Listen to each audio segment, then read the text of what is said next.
History is being made as India successfully lands a spacecraft on the moon's surface. Mission accomplished. जी हाँ, आप अपनी screen पे देख सकते हैं. But India's space research organisation cheers as it joins an exclusive club, one of only 4 nations to conquer the moon by spacecraft. India is on the moon. But the only one to land on the dark side of the moon. Celebrations across the nation. Even men's cricket team joining in. It's historic and super.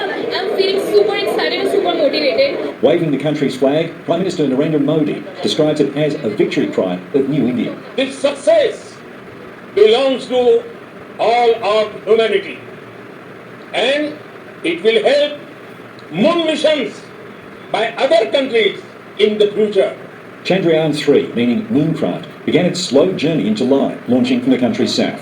Already it's sending back images and will spend 2 weeks observing and gathering information about the moon's crust. Scientists believe frozen water and precious elements might be found, which could be used for supplies for a moon colony and deep space exploration. Coming just days after a Russian ship crashed while trying to land on the moon, this heralds India's emergence as a major player in space. Mr Modi says India's next target, putting people on the moon. The sky is no longer the limit. Well, let's bring in astrophysicist Brad Tucker from Canberra. Good morning to you, Brad. Why is India so keen to join the space race? A few different reasons. It shows that you technologically are able to do it in that elite club of having enough expertise and know-how. And the moon is always seen as one of these hardest goals to accomplish, and it rightfully is. But also to further their own ambitions in space as well. There's a lot of effort of going not just back to the moon, but staying there for longer-term goals, and then using broader space technology on Earth, and we've seen this time and time again. So there's a little bit of national pride, there's a little bit of development in-house with their own country, and to show the other space powers, really the US, Russia, and China, that they essentially can do the same that those other countries can and are equals to them. And I think, as we saw last night, that is now true. It's also a sure sign that you've got cash to burn. And India's got plenty of it. They have arrived.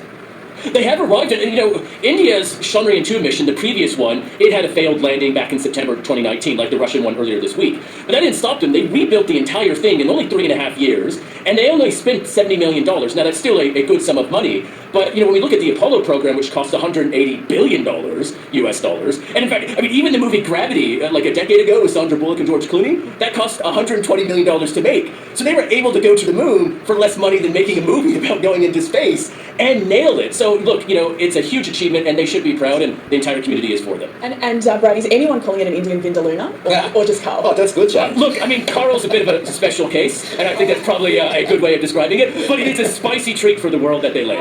Hey, bravo. Well done. They're marching forward, are they not? Good on you, mate. Thank you so much. Hey there, today